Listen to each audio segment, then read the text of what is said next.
மூடு கறி 5 முட்டை சாப்பாடு எல்லாம் வச்ச உடனே வெறும் சாப்பிட ஆரம்பிச்சிட்டாங்க. சோத்தை பார்க்காத மாதிரி வாரி பிடிச்சி வச்ச உடனே மனுஷன் வந்து எவ்வளவுதான் ஒரு நிறைய சாப்பிடுற மனுஷனா இருந்தாலும் ஒரு அளவா சாப்பிடணும்ல. கறி மீன் முட்டை எல்லாம் வச்சோன்னா மாமியாரோட சுருட்டி சாப்பிட்டாங்க. காணாத மாதிரி சாப்பிட்டாங்க. சாப்பிட்டு என்ன மாமியாருக்கு அப்ப வீட்டுல இருங்க நான் கோயிலுக்கு போயிட்டு வந்தேன் நானும் மகள் அப்படின்னு சொல்ல. இவருக்கு பாய் எடுத்து போட்டு படுக்க வைக்க. இவரு படுத்து கிடந்திருக்காரு பாயில. மாமியாரும் பொண்டாட்டியும் கோயிலுக்கு போயிட்டாங்க. இவருக்கு என்ன வந்துச்சு, இந்த சோறுக்கு கறி மீன் எல்லாம் சாப்பிட்டோம்னா வயிற்ற கலக்க ஆரம்பிச்சிச்சு.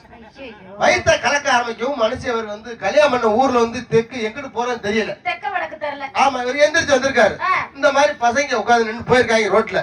தம்பி எங்கிட்ட குளம் கிடக்கு அப்படின்னு கேட்க அவங்க கேட்டிருக்காங்க. யாரு அப்படின்னு கேட்டிருக்காங்க. இல்ல வெளியே எதிர போறதுக்கு குளம் கிடக்காங்க.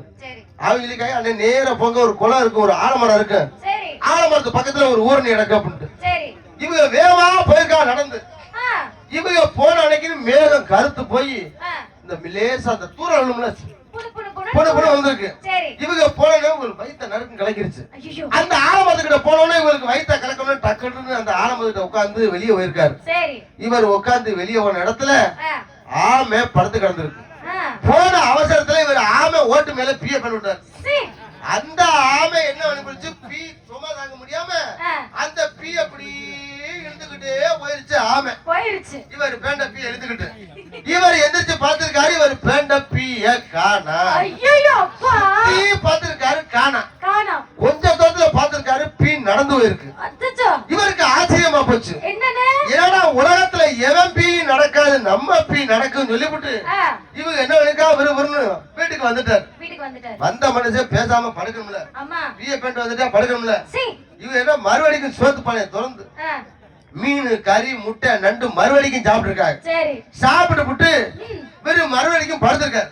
படுத்தோட மறுபடிக்கும் வயிற்ற கலக்கிருச்சு. கலக்கல என்ன முத போன மாதிரி ஆலமரத்துக்கு பாரு, பைத்தியம் முடிக்கிற பாரு. மறுபடியும் போயிருக்க வேண்டிய ஆலமரத்துக்கு ஒரு யோசனையை பாரு, நம்ம பீதா நடக்குமே இதையா அங்கே போய் பெறணும் சொல்லிவிட்டு நடு வீட்டுக்குள்ள பொருளும் பேண்டு தோசைக்கல் மாதிரி கிடக்கு. தோசைக்கல் மாதிரி கிடக்கு. பேண்டு விட்டு போ அப்படின்னு இருக்காங்க. பீயத்தை எப்படி பீ போகுது, அதுக்கான காலு கையா இருக்கு. இது போகாம சப்பேடியா கிடந்திருக்கு. பீ போகாம இருக்க ஒரு கோவம் வந்திருக்கு. அங்க மாத்திரம் நடந்து போனேன், இங்க மாத்திரம் போறா இல்ல அப்படின்னு சொல்ல போகாம அங்கனே இருந்திருக்கு.